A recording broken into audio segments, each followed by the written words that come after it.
রাসূল আকরাম সাল্লাল্লাহু আলাইহি সাল্লাম বলেন, ক্বালা রাসূলুল্লাহ সাল্লাল্লাহু আলাইহি ওয়াসাল্লাম, মান বানা মসজিদান লিল্লাহ বানাল্লাহু লাহু বাইতান ফিল জান্নাহ। আমি উলামায়ে কেরামদের বয়ানে শুনলাম, রাসূল বলেন, যে ব্যক্তি আল্লাহর জন্য একটা মসজিদ নির্মাণ করবে, আল্লাহ তাআলা তার জন্য জান্নাতে একটা ঘর বানাই দিবেন। আমি বয়ানে শুনলাম, উলামায়ে কেরাম বারবার বয়ান করেন হজ সম্পর্কে। ক্বালা রাসূলুল্লাহ সাল্লাল্লাহু আলাইহি ওয়াসাল্লাম, আল হাজ্জুল মাবরুর লাইসা লাহু জাযাউন ইল্লাল জান্নাহ।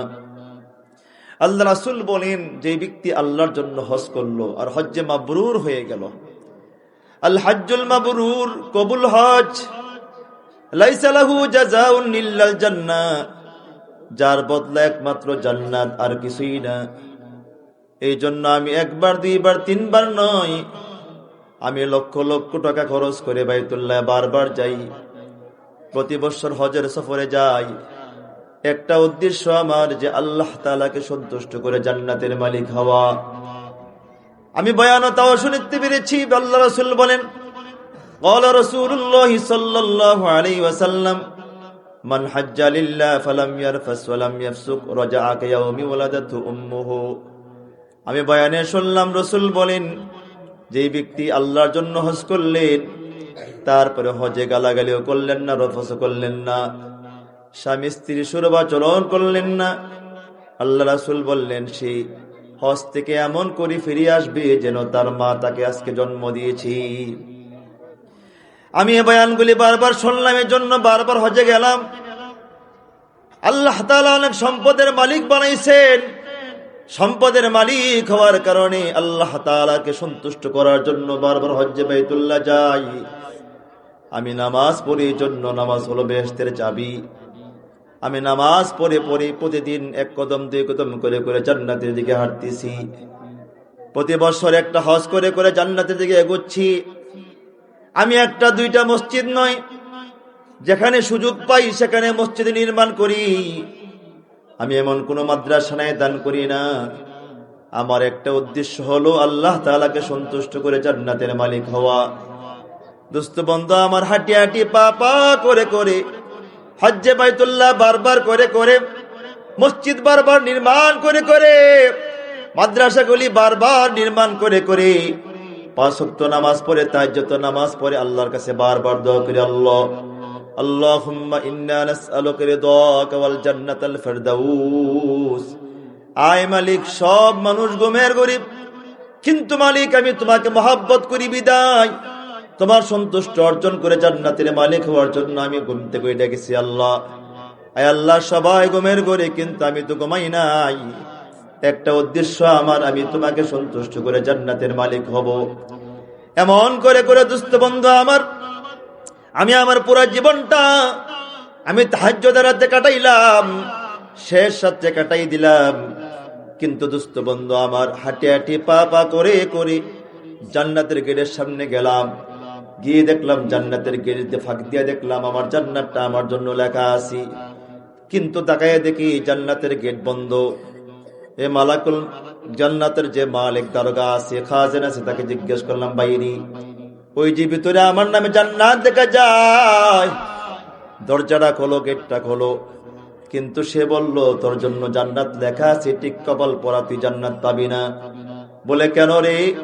বলে, কারণ হলো তোর মা বাপ নারাজ, তো আল্লাহ তোর প্রতি নারাজ।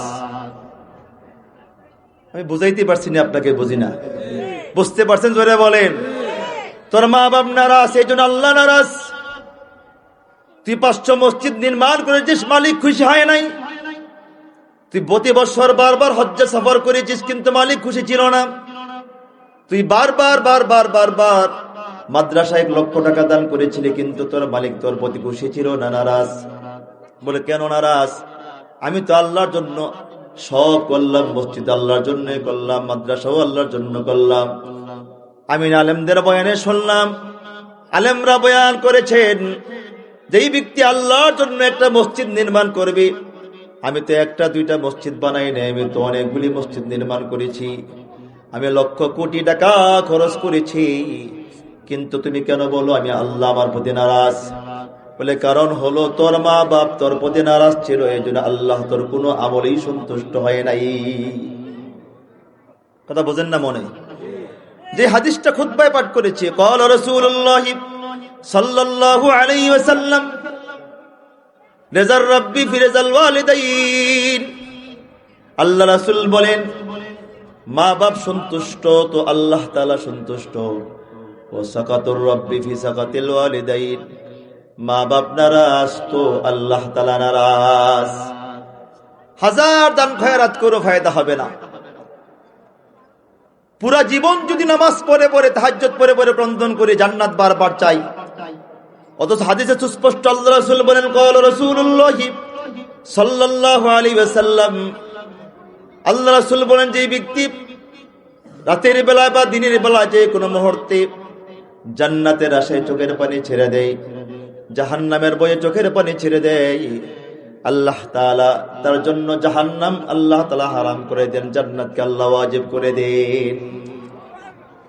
এই জন্য আমি একবার দুইবার না বারবার আমি তো কাঁদি আল্লাহর কাছে, আল্লাহুম্মা ইন্না নাসআলুকা রিদাকা ওয়াল জান্নাতাল ফিরদাউস। আয় আল্লাহ আমি তোমার কাছে জান্নাত চাই, জান্নাতুল ফিরদাউস চাই, তোমার সন্তুষ্ট চাই। আল্লাহুম্মা ইন্না নাসআলুকা রিদাক, আল্লাহুম্মা ইন্না নাসআলুকা রিদাক, আল্লাহুম্মা ইন্না নাসআলুকা রিদাক। এই দোয়াটা তো আমার প্রিয় নবী করেছেন, তিনি বলছেন তোমরাও করো। এই জন্য আমি তো বারবার দোয়া করি, আল্লাহুম্মা ইন্না নাসআলুকা রিদাকা ওয়াল জান্নাতাল ফিরদাউস। আয় আল্লাহ আমি তোমার সন্তুষ্ট চাই এবং জান্নাতুল ফিরদাউসও চাই।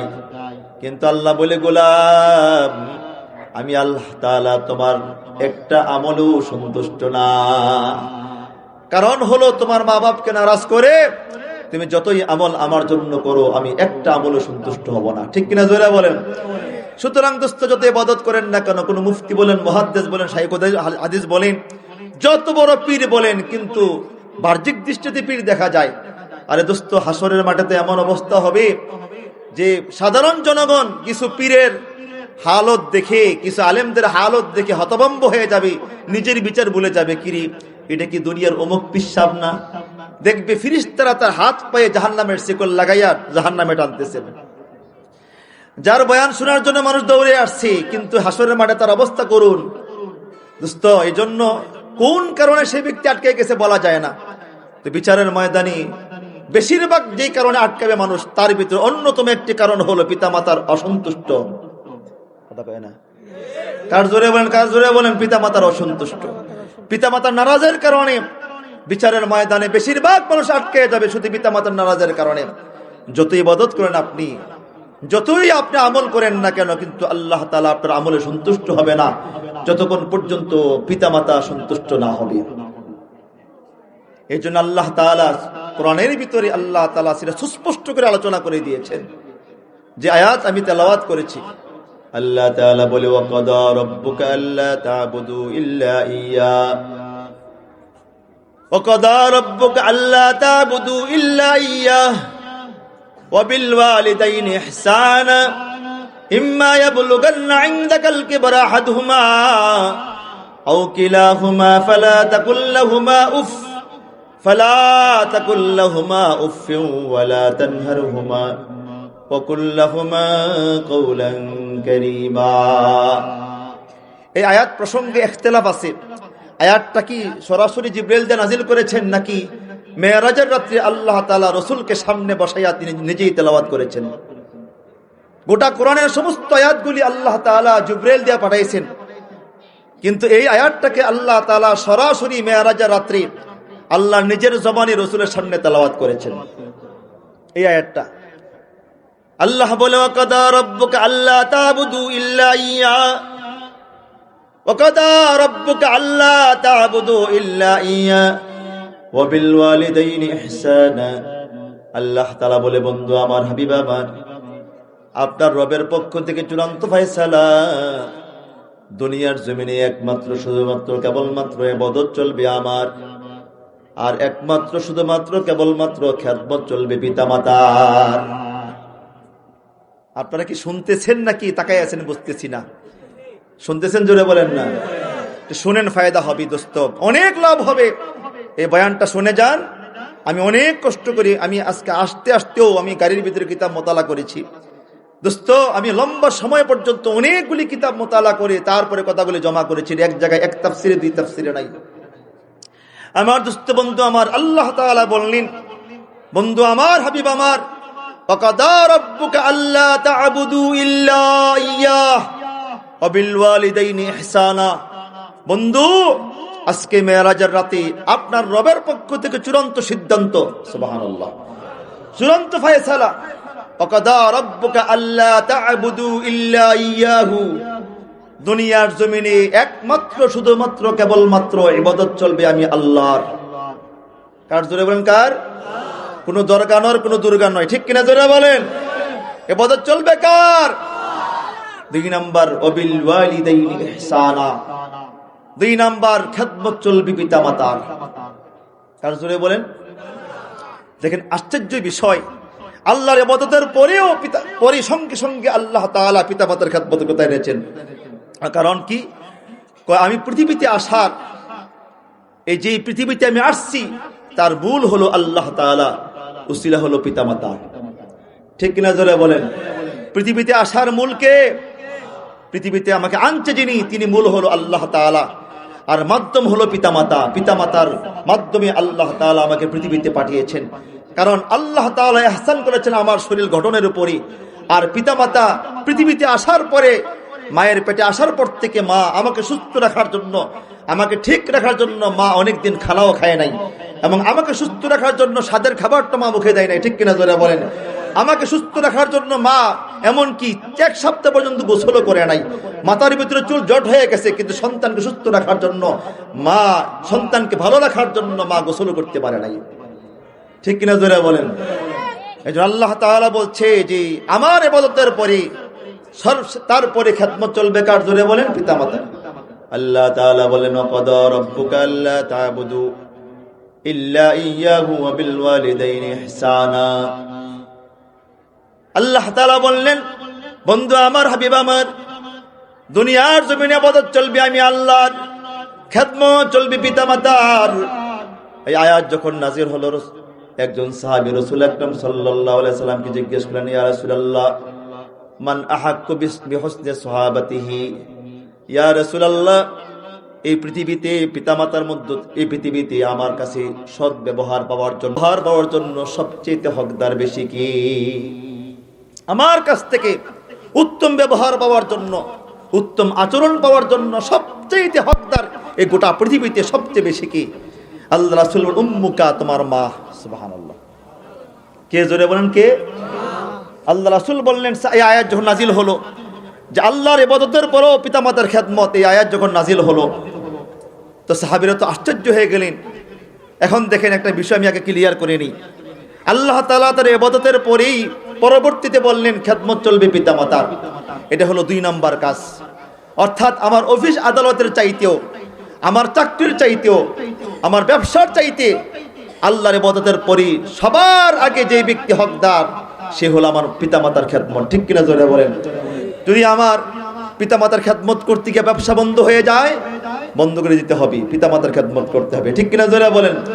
যদি পিতামাতার খেদমত করতে গিয়ে আমার চাকরি চলে যায়, তারপরও চাকরি বন্ধ করতে হবে, পিতামাতার খেদমত করতে হবে। যদি পিতামাতার খেদমত করতে গিয়া দোকানপাট সব বন্ধ হয়ে যায়, তারপরে পিতামাতার খেদমত করতে হবে, খেদমত ছাড়া যাবে না। আমার দোস্ত প্রশ্ন হবে, হুজুর, যদি আমি আমার আব্বা আম্মার খেদমত করতে গিয়ে আমি চাকরি ছেড়ে দিই, তাহলে আমার মা বাবার খেদমত করতে তো টাকা পয়সার দরকার, টাকা পয়সা লাগবে, লাগবে কি লাগবে না? জোরে বলেন। টাকা পয়সা লাগবে, তো টাকা পয়সা ছাড়া আমি খেদমত করবো কেমন করি? ব্যবসা যদি বন্ধ হয়ে যায় পিতামাতার খেদমত করতে গিয়ে, তাই আমি আমার পিতামাতার খেদমত করবো কেমন করি? দোস্ত, এই বিষয়টা আগে বুঝে নিন। আল্লাহ তাআলা বলি, তুমি যতই বলো না কেন পিতামাতার খেদমত করা ফরজ। সুতরাং যদি ব্যবসা বন্ধ হয়ে যায় তারপরে খেদমত করতে হবে। চাকরি যদি চলেও যায় তারপরে তোমার খেদমত করতে হবে, খেদমত করা বন্ধ করা যাবে না। এবার খেদমত হয় তুমি করো, মানে কারো মাধ্যমে করাও, খেদমত চালু রাখতে হবে, ঠিক কিনা? জোরে বলেন। আয়াতের তাফসিরে লম্বা কথা লিখছেন, ওদিকে আমি যাচ্ছি না, লম্বা কথা সামনে আছে। আমার দোস্ত বন্ধু আমার, আল্লাহ সুবহানাহু ওয়া তাআলা বলছেন খেদমত তোমাকে করাই লাগবে। যদি আমি আল্লাহকে সন্তুষ্ট করতে চাও, আর আমাকে সন্তুষ্ট করে জান্নাতের মালিক হতে চাও, তো অবশ্যই তোমার পিতামাতার খেদমত করে খুশি করতে হবে। ঠিক কিনা জোরে বলেন? কারণ আমার ইবাদত করার পরেই যদি পিতামাতার খেদমত পাওয়া যায়, যেমন নেগেটিভ পজিটিভ দুইটা ছাড়া আলো জ্বলে না, আমার সন্তুষ্ট কখনো পাওয়া যায় না। আমার গোলামি করলে, শুধু আমার গোলামি করলে সন্তুষ্ট পাওয়া যাবে না যদি পিতামাতার খেদমত সেখানে অ্যাডজাস্ট না হয়। ঠিক কিনা জোরে বলেন? পিতামাতার খেদমত সেখানে যোগ না হয়, তাইলে কোনোদিন তুমি আমার সন্তুষ্ট অর্জন করতে পারবে না। এখন দুইটা শরত, একটা হলো আমি আমার স্ত্রীর মাধ্যমে হয় পিতামাতার খেদমত করাবো। এখন প্রশ্ন হলো, আমার স্ত্রী আমার আব্বা আম্মার খেদমত করা ফরজ কিনা, আমার স্ত্রীর উপরে দায়িত্ব কিনা? না দোস্ত, পুত্রবধূর উপরে শ্বশুর শাশুড়ির খেদমত করা ফরজ না।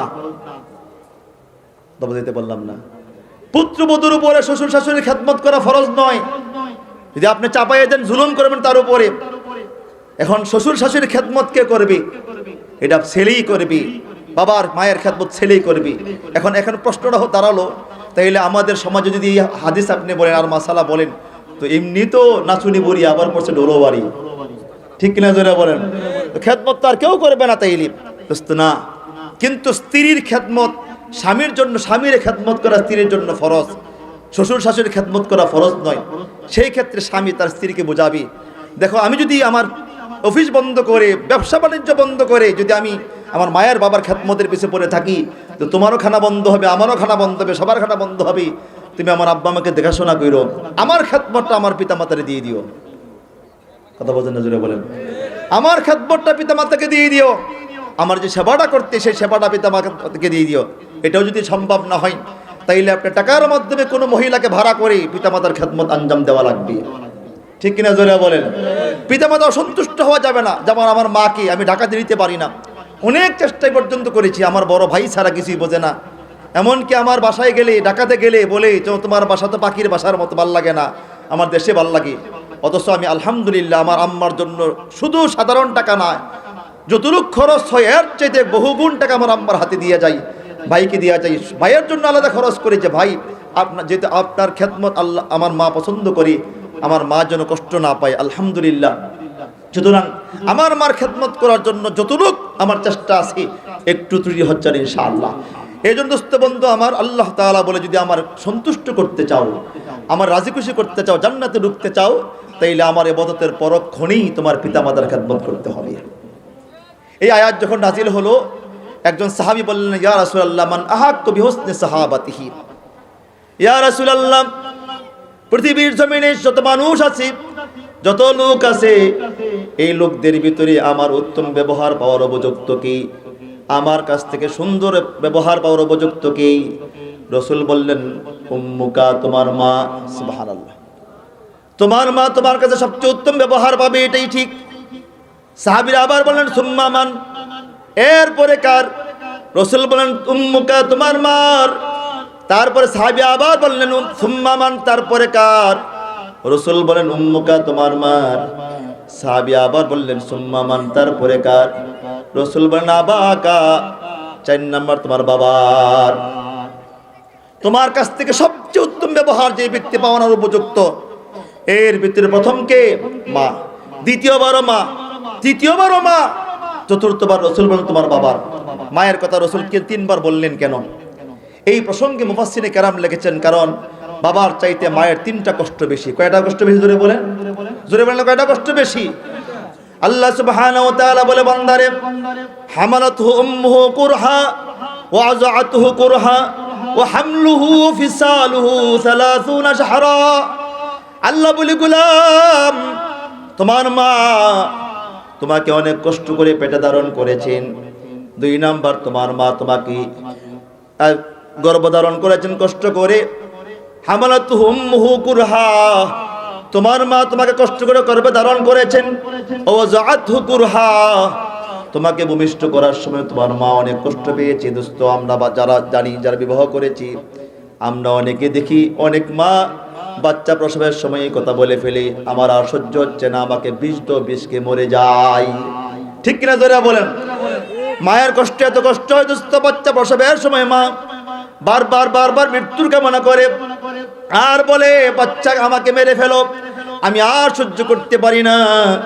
আল্লাহ তাআলা নিজে বলে, বান্দারে, তোমার মায়ের খেদমত কেন করবা? তিনবার রাসূল কেন বললেন? এক নাম্বার, হামালাতহু উম্মুহু কুরহা, তোমার মা তোমাকে অনেক কষ্ট করে পেটে ধারণ করেছি। সব মানুষ খাইতে বসেছেন, মাও খাইতে বসেছেন। হঠাৎ করে মা লাফ দিয়ে উঠলেন, চোখ দিয়ে টপ টপ করে পানি ছেড়ে দিলেন। স্বামী বললেন, কি হয়েছে তোমার? সঙ্গে সঙ্গে মা বলল, বাচ্চা পেটে লাথি মেরেছে, ব্যথা সহ্য করতে পারতেছি না। দরজার কোনায় বসে বসে মা কাঁদতেছে, দরজার পাশে বসে কাঁদতেছে। আমার মাকে আমি ঠিক মতো খাইতে দেই নাই। রাতের বেলা সব মানুষ ঘুমের ঘরে, কিন্তু মা ঘুমিয়ে আছেন।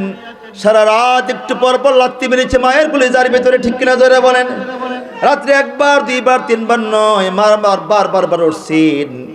মা বারবার উঠছেন। স্বামী জিজ্ঞেস করছে, কি হয়েছে তোমার? বলে, বাচ্চা পেটে লাথি মারতেছে, কলিজাটা ব্যথা করতেছি, আমার পিঠ ব্যথা করতেছি।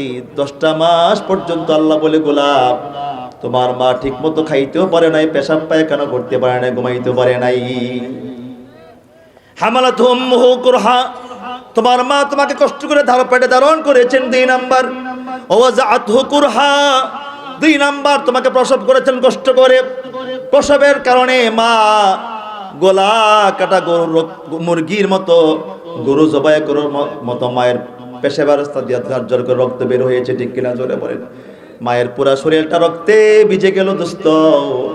কিন্তু পরক্ষণে যখন নাকি মার হুঁশ ফিরে আসি, সন্তানটা যখন চোখে দেখেন, মা সঙ্গে সঙ্গে মুস্কি মুস্কি হাসি, ব্যথার কথা ভুলে যায়। আল্লাহ বলে, বান্দারে, হামালাতহু উম্মুহু কুরহা ওয়াজাআতহু কুরহা, তোমার মা তোমার কষ্ট করে পেটে ধারণ করেছে। ওয়াজাদহু কুরহা, তোমার মা তোমাকে কষ্ট করে ভূমিষ্ঠ করেছেন। ওয়া হামলুহু ফিসালুহু 30 শাহরা, তোমার মা তোমাকে 30টা মাস পর্যন্ত বিনা পয়সায় তোমাকে দুধ পান করাইছি, ঠিক কিনা যারা বলেন? সারাদিন মা কষ্ট করেছেন, রাতে ঘুম গেছে, প্রচন্ড ঘুম মায়ের চোখের ভিতরে। আমি ওয়া করে চিৎকার দিয়েছি, মার ঘুম ভেঙে যায়, ঠিক কিনা যারা বলেন? মা মায়ের বুকের বোটাটা আমার মুখে দিয়ে দেই, আমি দুধ পান করলাম, ঘুমিয়ে গেলাম। কিন্তু 10 মিনিট পরে আবার ওয়া করে চিল্লাল মারলাম, মা আবার ঘুম থেকে উঠে যায়। এমনি করে করে পুরা রাত, একবার, দুইবার, তিনবার নয়, একবার, দুইবার, তিনবার না, 20 বার 25 বার পর্যন্ত মাকে জ্বালাইছি। কিন্তু মা একটা বারের জন্য বিরক্ত হয়ে আমাকে দুধ খাওয়া বন্ধ করে নাই, ঠিক কিনা যারা বলেন?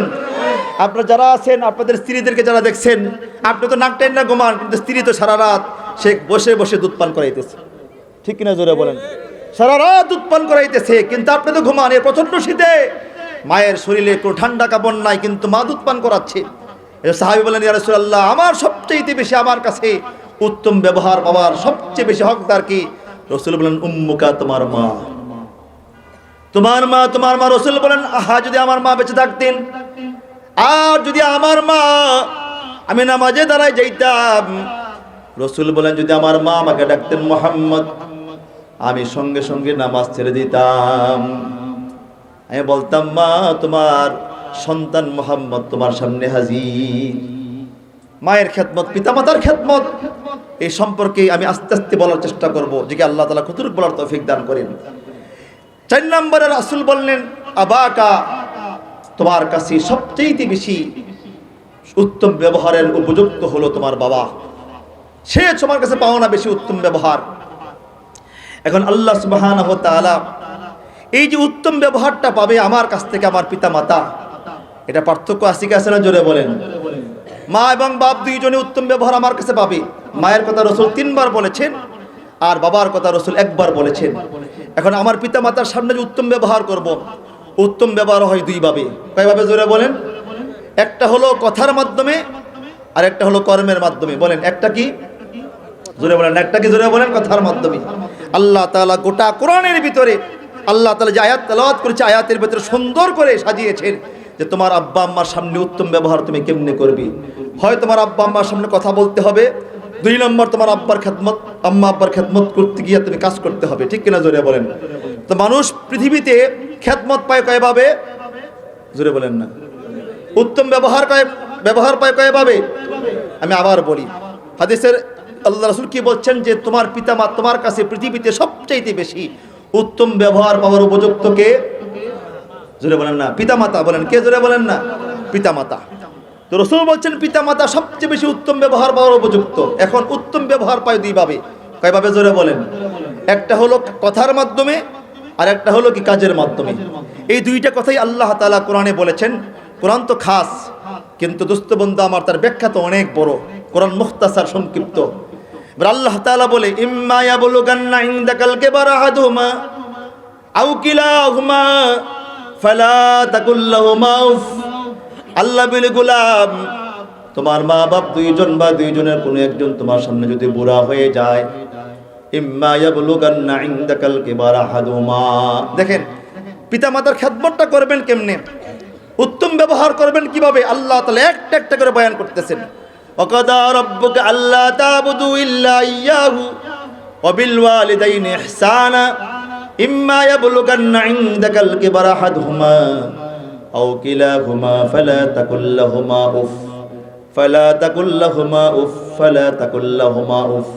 আল্লাহ বলে গোলাম, তোমার মা বাপ একজন বা দুইজনের কোনো একজন যদি তোমার সামনে বুড়া হয়ে যায়, তোমার পিতা মাতা দুইজন বা দুইজনের কোন একজন তোমার সামনে বুড়া হয়ে যায়, আল্লাহ তাআলা বুড়ার কথা বললেন কেন? দোস্ত মুফাসসিরে কেরাম বলেন, দুনিয়ার জমিনে কোন জুয়ান মা বাপ সন্তানের কাছে খেদমত চায় না, ঠিক কিনা জোরে বলেন? কোন জুয়ান পিতা মাতা সন্তানের নিকট খেদমত চায় না। প্রত্যেকটা জুয়ান মা বাপ সন্তানকে উল্টা খেদমত করতে চায়, ঠিক কিনা জোরে বলেন? আমার মায়ের বয়স এখন 82 বছর চলতেছি, আলহামদুলিল্লাহ সুস্থ একবারে। এখনো পর্যন্ত বাড়িতে গেলে বিশ্বাস করবেন দোস্ত, আল্লাহর কসম করে বলতেছি, আমি বাসায় ঢুকলে আমার মা আমার জন্য খাবার টাবার এনে সব রেডি করি। অত হাঁটতে কষ্ট হয়, আমি কি আম্মা খেদমত এখন আমি করব?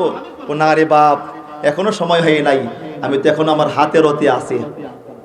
কথা কয় না, এখনো হাতের রতে আছে। আমার মার কথা বলতেছি দোস্ত, আমি ওযু করে বাথরুম থেকে বের হই, আল্লাহর কসম, আল্লাহর জাতের কসম দিয়ে বলতেছি, একবার দুইবার নয়, যতবার বাড়িতে আসি, আমি যখন বাথরুমে যাওয়ার আগে দিয়ে ওযু করবা না, তুমি ওযু করবা, আমি বলে হাম ওযু করবো, জলদি জুতা নিয়ে আসা আমার জন্য। ভিতরে ভাবিরা আছেন, আমি খাস পর্দা, যেহেতু আমার পুরা বাড়িতে খাস পর্দা, ভিতরে অন্য মহিলারা আছেন, তা আম্মা জুতা নিয়ে আসে আমার জন্য, বাথরুমে জুতা ছাড়া যাইও না, ক্ষতি হবে। আমি আবার মাকে আবার নিষেধ করি, মা এটা আমার তো খারাপ লাগে, আমার কষ্ট লাগে। কয় না বাপ, এখনো তো সময় আছে, হাতে রতে আছি, আমি তোমার যখন সময় হয় তুমি খেদমত আমার কইরো। কথা বলছেন না জোরে বলেন? এখন আমার হাতে রতে আছে, নিজের প্লেট, আমার প্লেট আনবে, তরকারি দিবে, সব দিবে। আমি ওযু করে যখন আমি বাথরুম থেকে বের হই, আমি দেখি আমার মা গামছা নিয়ে দাঁড়িয়ে আছে। আমি বললাম, আম্মা এটা কেমন কথা, আপনি আমার জন্য দাঁড়িয়ে আছেন? বাবা তুমি তো আলেম, তোমার খেদমত করতে আমার আনন্দ লাগে। আল্লাহ তাআলা বলে ইম্মা ইয়াবলুগান্না ইনদাকাল কিবারা আহাদুহুমা, এরে গোলাম, তোমার মা বাপ দুইজন বা দুইজনের কোনো একজন যদি বুড়া হয়ে যায়, বৃদ্ধ হয়ে যায়, তখন তার খেদমতের প্রয়োজন হবে। কারণ হলো গোলাম, জোয়ানকালে কোনো মা বাপ তোমার কাছে খেদমত চাবে না, ঠিক কিনা জোরে বলেন? জোয়ানকালে খেদমত চায় না।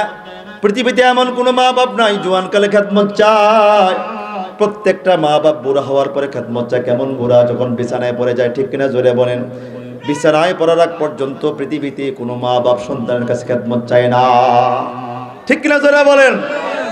আল্লাহ বলে, বান্দা তোমাদের মা বাপ দুইজন বা দুইজনের কোনো একজন যদি বুড়া হয়ে যায়, আল্লাহ বলে বুড়া হওয়ার পরে তার স্মৃতিশক্তি কমে যাবে, দুর্বল হয়ে যাবে, বারবার এক কথা বলবে, ঠিক কিনা জোরে বলেন?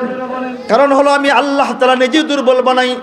আল্লাহ বলে, গোলাম আমি আল্লাহ তাআলা প্রথমে শিশু বানাই, তারপরে কিশোরী, তারপরে যুবক যুবতী, তারপরে এক পর্যায়ে বুড়া বানাই।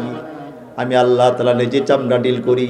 আমি আল্লাহ তাআলা একটা একটা দাঁত ফেলে দেই, আমি কাউকে জিজ্ঞেস করি না।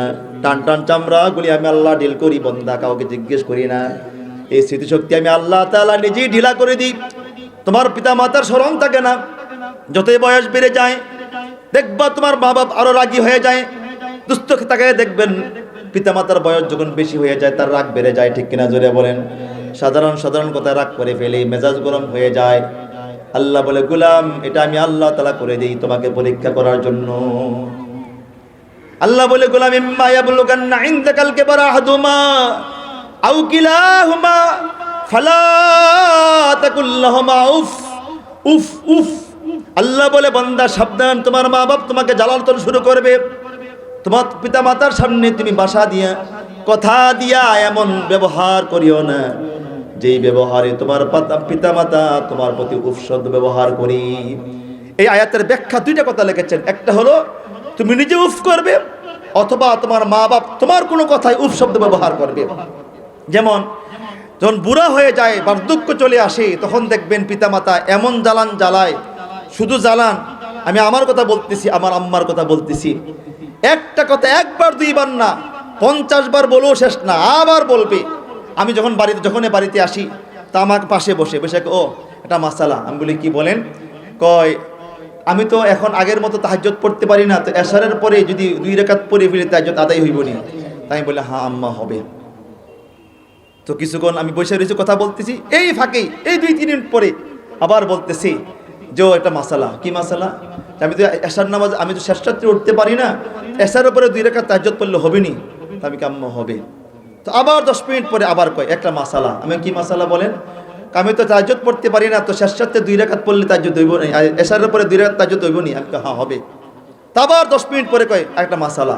বিশ্বাস করেন, আল্লাহর কসম করে বলতেছি, এই কথাটাই বারবার আমার ভাই একবার কয় যে আম্মা এক কথা 1000 বার কয়। আমি কই 1000 বার না 10,000 বার কইব, রাগ করা যাবে না। ঠিক কিনা জোরে বলেন? আল্লাহ বলে বান্দা বলে যাও না সেই দিনের কথা, যেই দিন তুমি ছোট ছিলে, সেই দিনে এক কথা বারবার বলেছিলে। ঠিক কিনা জোরে বলেন? আল্লাহ বলে গোলাম বলে যেও না সেই দিনের কথা, যখন তুমি তোমার আব্বার সঙ্গে বাজারে যাইতেছিলে, তুমি ছোট ছিলে, তখন একটা হেলিকপ্টার বা বিমান যাইতেছিল, তোমার আব্বাকে আঙ্গুল নেড়ে নেড়ে বলছো আব্বা আব্বা আব্বু আব্বু আব্বু এটা কি এটা কি? তোমার বাপ বলেছে আব্বু এটা প্লেন। 2 মিনিটও গেছে না, আব্বু আব্বু আব্বু আব্বু কি কি এটা কি? আব্বু এটা প্লেন। সুবহানাল্লাহ। আবার একটু সামনে গেছে, একই প্রশ্ন, আব্বু আব্বু আব্বু আব্বু এটা কি? আব্বু এটা প্লেন।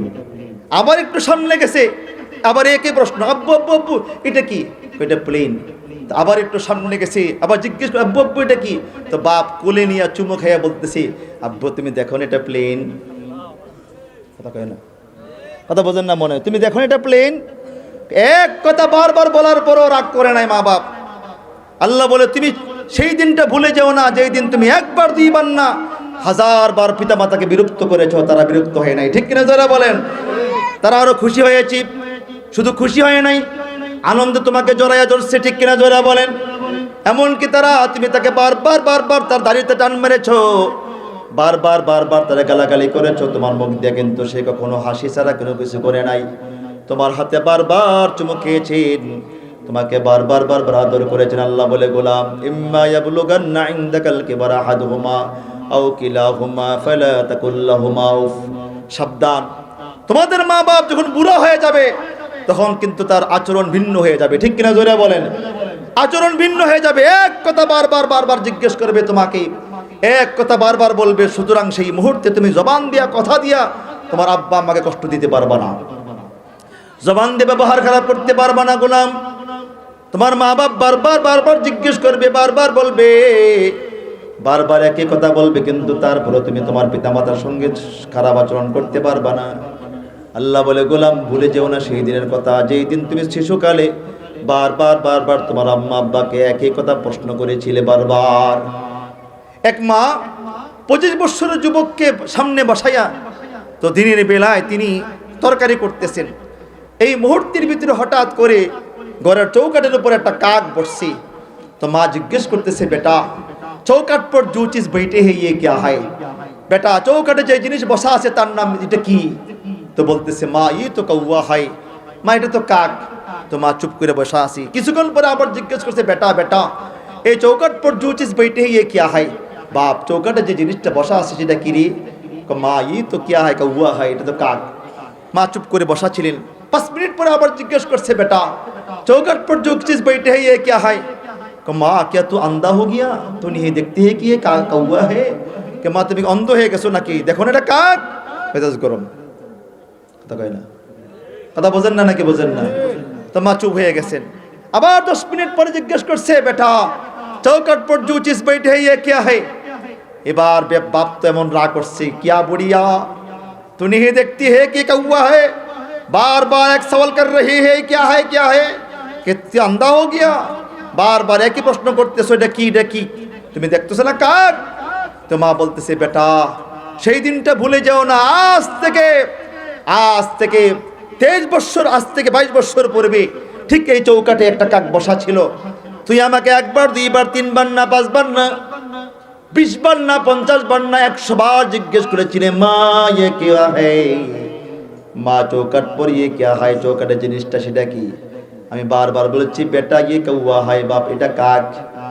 মা বললেন বেটা রে তুই 100 বার কেন 1000 বার প্রশ্ন করলো আমি বিরক্ত হতাম না, তুই বারবার প্রশ্ন করলে তার বুকে নিয়ে চুমো দিয়া বলতাম এটা কাক।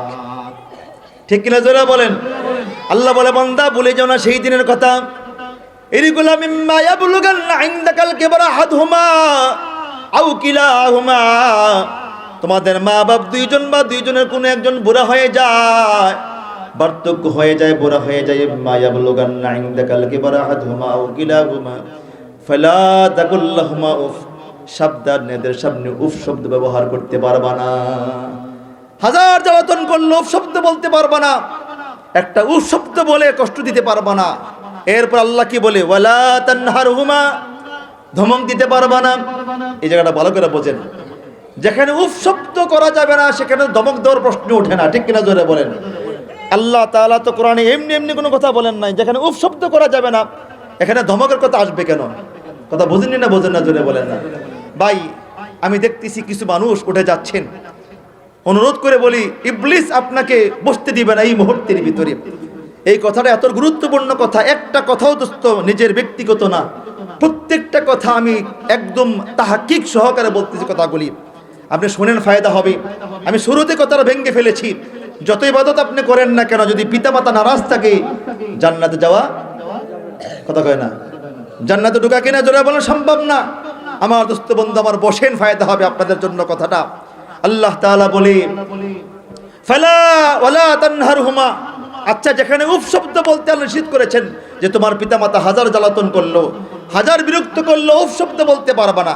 তারপর আল্লাহ তাআলা বলে ওয়ালা তানহারহুমা, এরি গোলাম তোমার আব্বা আম্মাকে দমক দিতে পারবা না। আল্লাহ তাআলা এই কথাটা কেন বললেন, কারণটা কি? যেখানে উফ শব্দ করা যাবে না সেখানে ধমকের তো প্রশ্নই ওঠে না। ঠিক কিনা জোরে বলেন। উফ শব্দ করা নিষেধ, ধমক দিবে কেমনি বলে? কারণ হলো পৃথিবীতে অনেক মানুষ এমন আছে যে ছেলে যদি আরো ধমকায় তো মা বাপ হাসে।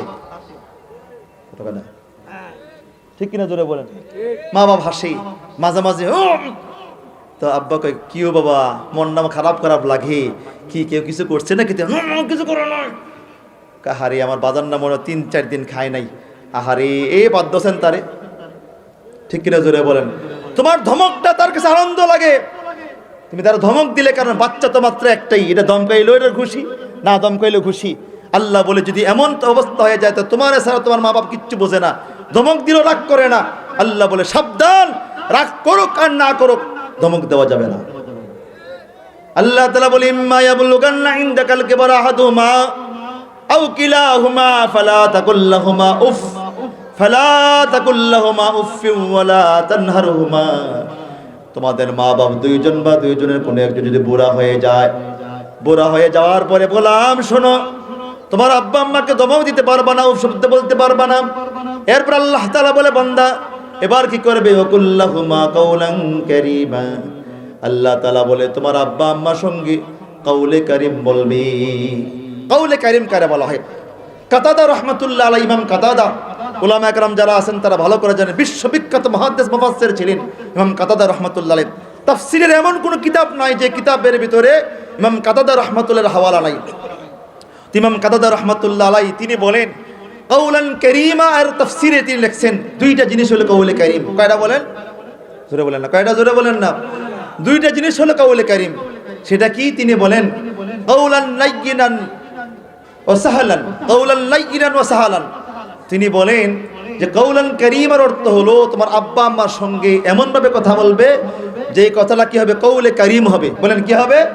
কাউলে কারীম। কাউলে কারীম করে বলা হয় কাউলান লাইয়িনান ওয়া সাহলান। ইমাম কাতাদা রাহমাতুল্লাহ আলাইহি বলেন এমন কথা যেই কথা নরম হবে এবং মিষ্টি সুরে হবে। সুবহানাল্লাহ বলেন। যে কথা কি হবে? জোরে বলেন না। নরম হবে এবং কি হবে কওলান কারীম। আল্লাহ বলে তোমার আব্বা আম্মা দুইজনের কোনো একজন যদি বুড়া হয়ে যায়, জ্বালাতন শুরু করবি, বারবার জ্বালাবি, বিরক্ত করবে বারবার। সুতরাং এমন কোনো কাজ করবা না যারাতে তোমার মা উফ বলে, তোমার আব্বা উফ বলে, অথবা এদের কোনো আচরণে তুমি নিজে উফ বলতে পারবা না। এরা হাজার জ্বালাতন করলে উফ শব্দ করা যাবে না। দোস্ত বন্ধু আমার, এবার আল্লাহ বলে কি করবে, আল্লাহ তাআলা বলে ওয়ালা তানহারহুমা ওয়াকুল্লাহুমা কাওলান কারীমা।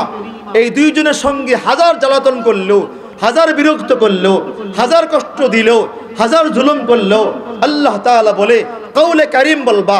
কাউলে কারীম বলা হয় কারে? ইমাম কাতাদা রাহমাতুল্লাহ আলাইহি বলেন কাউলান লাইয়িনান সাহলান। যেই কথাটা হবে দুইটা গুণ। কাউলে কারীমের অর্থ কয়টা গুণ বলেন? দুই কথার ভিতরে দুইটা গুণ থাকবে। এক নাম্বার গুণ হলো যেই কথাটা হবে নরম স্বরে, দুই নাম্বার যে কথা হবে মিষ্টি স্বরে। বলেন এক নাম্বারে কি নরম স্বরে, দুই নাম্বারে কি জোরে বলেন মিষ্টি স্বরে। এটা কাউলে কারীম। আমার দোস্ত বন্ধু আমার, আল্লাহ তাআলা বলে ওয়াকুল্লাহুমা কাওলান কারীমা। এই দুইজনের সামনে কাউলে কারীম করো, এমন শব্দ ব্যবহার করিও না। এখন কাউলে কারীমের আরেকটা ব্যাখ্যা মুফাসসিরিনে কেরাম বলেছেন, এমন কথা, এমন খেদমত, এমন কাজ যে কাজটা হবে নিঃস্বার্থ নিঃশর্ত। বলেন বলেন সবাই বলেন, সেটা কি নিঃস্বার্থ খেদমত পিতামাতার করবেন। আল্লাহ বলে খেদমতটা করবে কেমনে? হয় মুখের মাধ্যমে অথবা হাতের মাধ্যমে। মুখের মাধ্যমে কেমনে করবে? আল্লাহ তাআলা বললেন যে তাদের সঙ্গে এমনভাবে মুখ দিয়ে খেদমত করবে কাউলে কারীমের মাধ্যমে। বলেন কিসের মাধ্যমে? কাউলে কারীম। কাউলে কারীমের অর্থ কয়টা? দুইটা। কাউলান লাইয়িনান ওয়া সাহলান। ইমাম কাতাদা রাহমাতুল্লাহ বলেন যেই কথার ভিতরে দুইটা সিফত থাকবে। এক নম্বর সিফত হলো কথা হবে মিষ্টি, কথা হবে নরম, আর আওয়াজ হবে মিষ্টি। বলেন কথা হবে কি? জোরে বলেন কথা হবে কি? নরম, আওয়াজ হবে কি? মিষ্টি। কয় নাম্বার গেল? দুই নাম্বার। নাম্বার 3 মুফাসসিরিনে কেরাম বলেন কাউলে কারীমের একটা অর্থ হলো খেদমত এমন হবে যে খেদমতটা নিঃস্বার্থ নিঃশর্ত। বলেন বলেন নিঃস্বার্থ নিঃশর্ত, কোনো স্বার্থ থাকবে না, শর্ত থাকবে না।